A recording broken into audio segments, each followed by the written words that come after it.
Saya mohon siapapun yang mencintai agama ini harus banyak baca. Jangan nuruti emosi, kemudian emosi itu di atas namakan agama. Di Sahih Muslim itu ada cerita, ini termasuk hadis pegangan kan Sahihain Bukhari Muslim. Itu ada cerita seorang sujud sama Allah itu kan banget baiknya, sangat baik. Kemudian yang sujud ini diinjek oleh pemuda yang nakal. Diinjek. Ketika diinjek, yang sujud spontan ngomong begini, fa wallahi la yaghfiru Allahu laka, demi Allah, Allah tidak akan maafkan kamu. Di luar dugaan, tentu kalau nggak ada sanad, omongan ini normal karena nginjek orang apa? Sujud.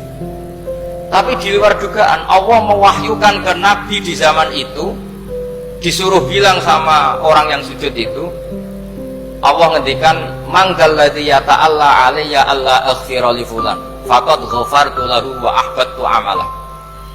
Siapa yang mencatut nama saya bahwa saya tidak bisa memaafkan orang yang nginjek, Allah tersinggung karena namanya dicatut. Saya ini Tuhan bisa menyiksa dan bisa mengampuni. Kenapa sifat saya jadi satu hanya menyiksa?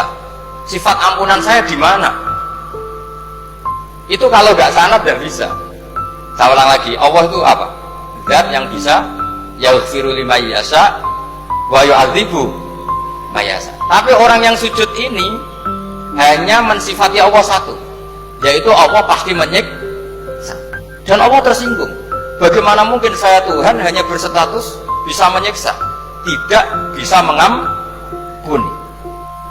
Akhirnya orang ini disalahkan, malah yang sujud tadi bilang ke orang itu, sujudnya saya hapus pahalanya, dan yang nginjek saya hapus dosa.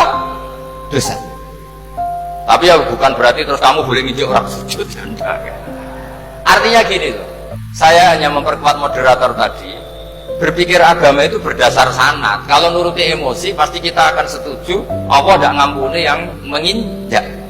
Tapi berdasar sanad, berapa orang yang dulu melukai Nabi, bahkan punya niat membunuh Nabi, akhirnya ditobati oleh Allah Subhanahu wa Ta'ala. Siapa yang nggak tahu cerita Suraqah, orang yang niatnya bunuh Nabi, ditobati Allah. Siapa yang nggak tahu cerita Khalid bin Walid, orang yang punya konsep untuk mengalahkan Nabi di perang Uhud, juga akhirnya masuk Islam dan diampuni Allah. Banyak lagi tokoh kafir yang dulu musuhi Nabi akhirnya ditobati oleh Allah. Sehingga ketika Nabi sangat marah ya dengan mereka yang kafir, malah ada ayat turun, laisa laka minal amri syai'un aw yatuba alaihim aw yu'adzib, bahwa wilayah mengampuni dan memaafkan itu wilayah Allah. Tentu kita secara syariat akan mengatakan yang injak itu salah, pasti itu. Kalau yang injak itu pasti salah, yang kafir pasti salah. Tapi jangan katakan kalau Allah tidak bisa menobati mereka. Lagi-lagi yang bisa mengertikan itu apa? Sanad.